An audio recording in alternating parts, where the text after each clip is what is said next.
Olá, eu sou Carol Sorriso e eu falo sobre a primeira semana da família. Seja muito bem-vindo, seja muito bem-vinda. Hoje nós vamos trabalhar com o tema Mãe, a Virgem Maria no Lar. Eu espero que você esteja aí saboreando essa semana, que eu fiz com muito carinho para vocês. Se você não assistiu desde a primeira aula, eu vou deixar um cardzinho aqui para que você tenha a oportunidade de assistir todas as aulas, porque nós estamos aqui numa semana de cura interior. Também uma semana onde a gente pode fazer com que você leve mais harmonia e alegria para o seu lar, fazendo com que realmente toda a família comece a participar mais e possa realmente curar aquele coraçãozinho de algumas coisas, ou a gente começar a refletir e ter novos pontos de vista dentro da nossa casa.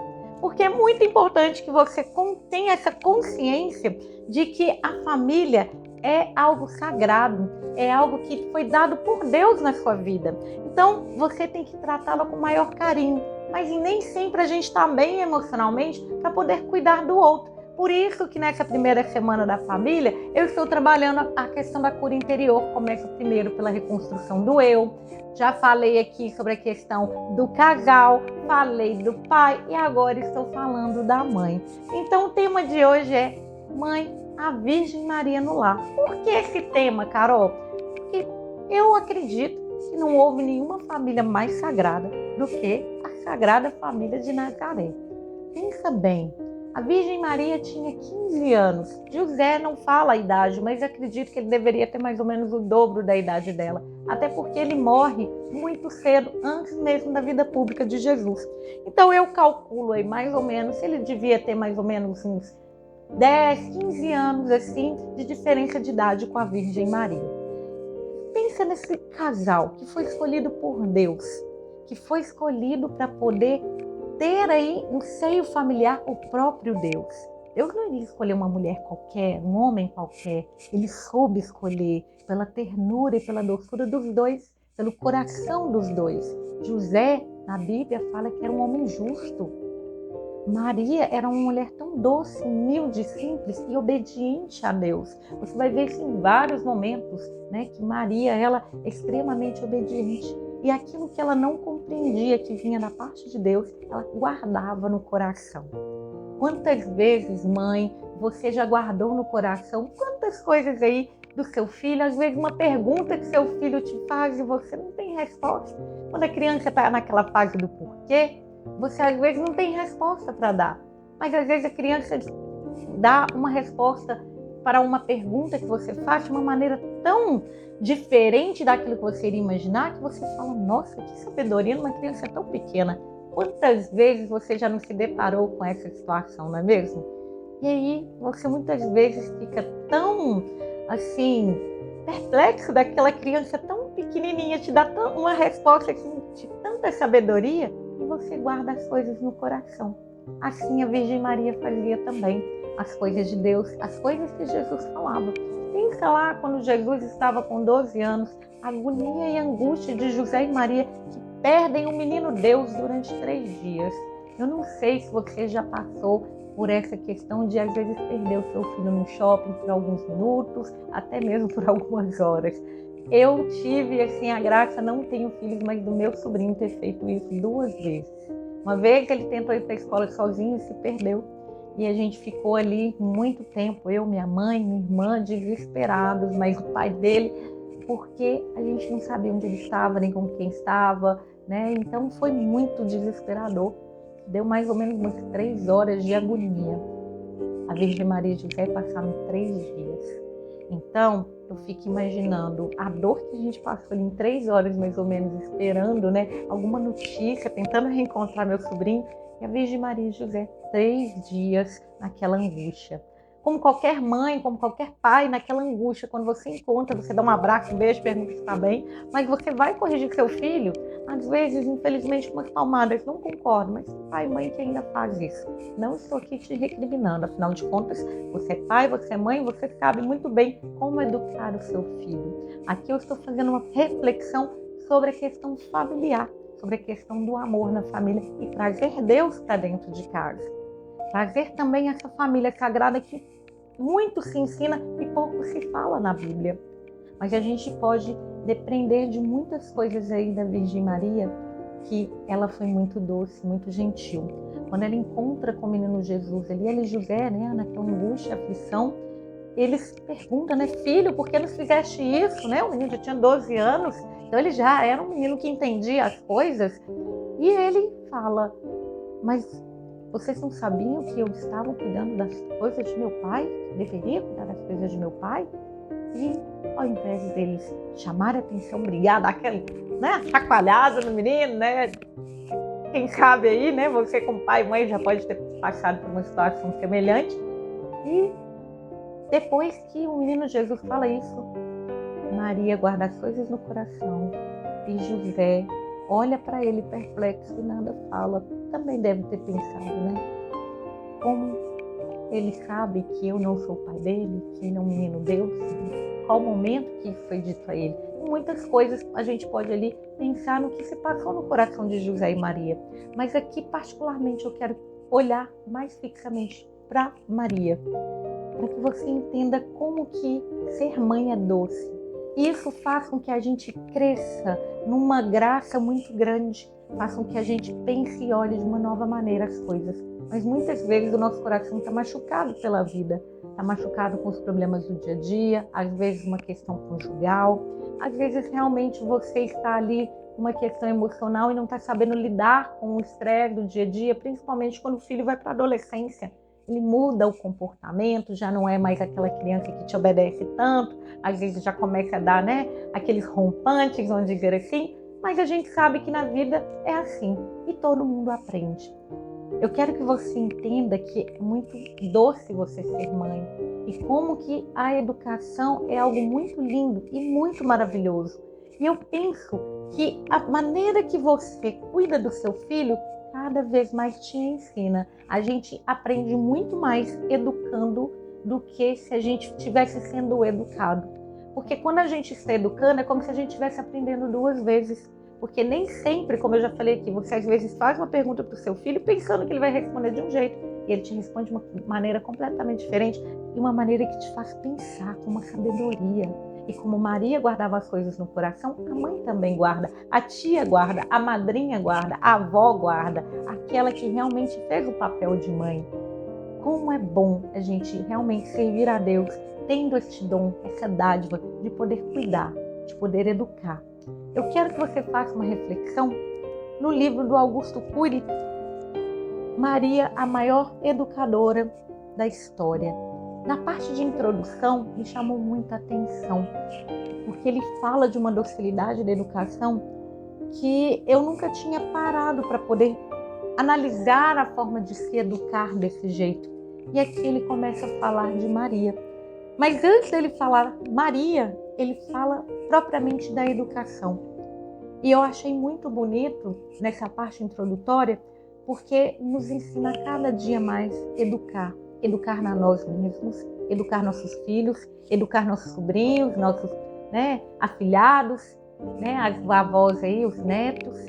E eu falo para vocês como a educação de mãe, ela é muito maravilhosa. Claro que é do pai também, mas aqui hoje eu vou puxar a sardinha só para o lado da mamãe. Então, leia, eu vou ler e fazer uma reflexão com vocês, para que você pense como é o seu dia a dia, como que você pode fazer cada vez mais doce e melhor aquilo que você já faz com uma graça de Deus. Põe uma pitadinha de Deus na sua vida, de Jesus, para José e Maria, para te ajudar aí a ter uma família cada vez mais sagrada. Diz assim: uma candidata para a mais complexa tarefa são as mães, né? Educar é viajar pelo mundo do outro, sem nunca penetrar nele. É usar o que passamos para nos transformar no que somos. O melhor educador não é o que controla, mas o que liberta. Não é o que aponta os erros, mas o que os previne. Não é o que corrige comportamentos, mas o que ensina a refletir. Não é o que enxerga o que é tangível aos olhos, mas o que vê o invisível. Não é o que desiste facilmente, mas o que estimula sempre a começar de novo.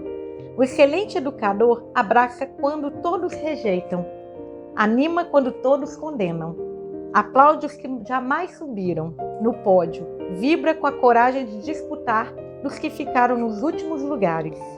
Não procura o seu próprio brilho, mas se faz pequeno para tornar seus filhos alunos e colegas de trabalhos grandes. O excelente mestre não é o que mais sabe, mas o que mais tem consciência do quanto não sabe. Não é o viciado em ensinar, mas o mais ávido em aprender. Não é o que declara os seus acertos, mas o que reconhece suas próprias falhas.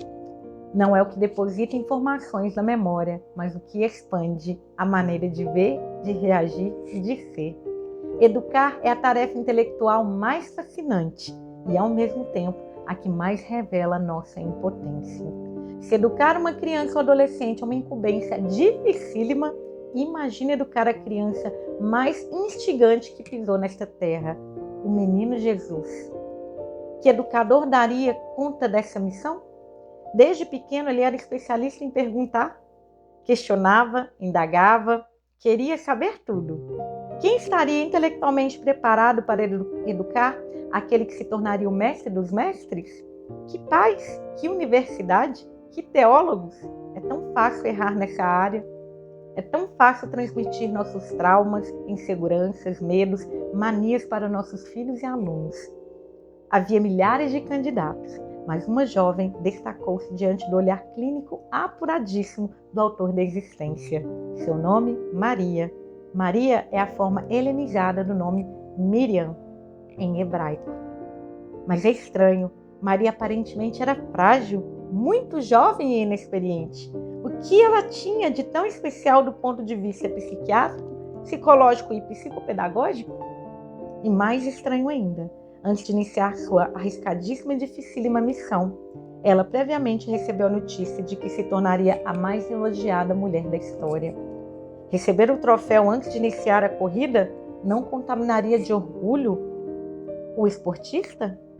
Não distrairia da sua meta e frustraria sua jornada? Porque foi depositada nela tanta confiança.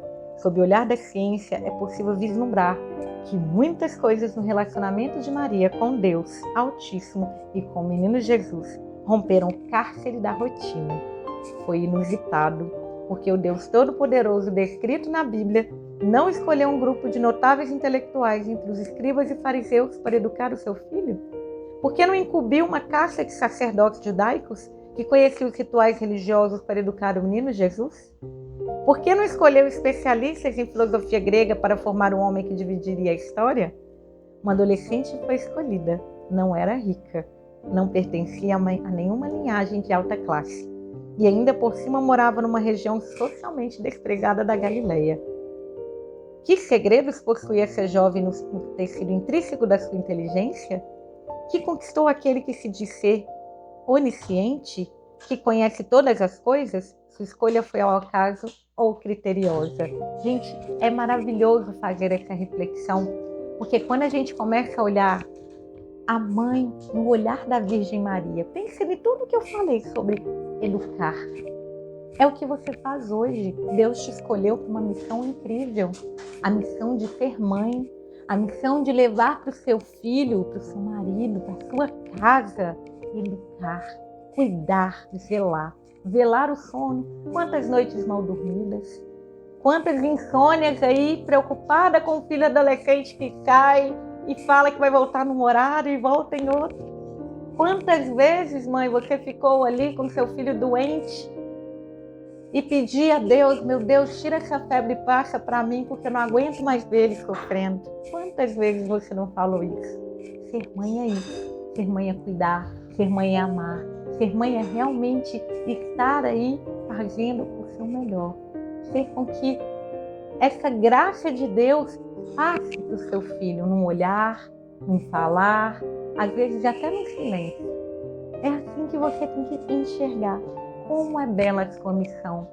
Como é bom você estar ali para poder abraçar seu filho, fazer um carinho, estar ali para poder sempre estar aconchegando, enxugar suas lágrimas, educá-lo. Às vezes você dá até aquela correção e fica com o coração apertado, não é mesmo? Mas você está sempre ali para apoiar, para vibrar por ele em todos os momentos que ele precisa. Eu espero de coração, mãe, que você se espelhe sempre na Virgem Maria, se espelhe sempre nessa família sagrada. Independentemente se você é católico ou evangélica, a gente sabe que Deus escolheu a melhor para ser a mãe dele. Ela não veio ao acaso, ela não foi escolhida ao acaso, ela não é uma mulher qualquer, ela é a mãe de Jesus, é a mãe de Deus, é a mãe pura e eterna. E você se espelhando cada vez mais na Virgem Maria, vai conseguir ter esse coração mais apaixonado por Deus. Porque todas as vezes que você olhar para o seu filho ou a sua filha, você vai enxergar o próprio Cristo neles. Essa é uma missão linda que Deus deu para você. Então eu espero de coração, mesmo você sendo uma mãe do coração como eu, você sendo tia, sendo avó, sendo madrinha, que você possa cada vez mais amar com todo carinho, educar e pedir a Deus e a Virgem Maria que possam conduzir sempre os seus passos, para que você possa sempre fazer algo que realmente engrandeça o teu coração em Deus. Eu vou ficando por aqui. Faze bem, que você tenha cada vez mais a alegria de poder contagiar a sua família com seu sorriso, com a sua felicidade. Deus te abençoe e nos vemos nos próximos vídeos. Até mais.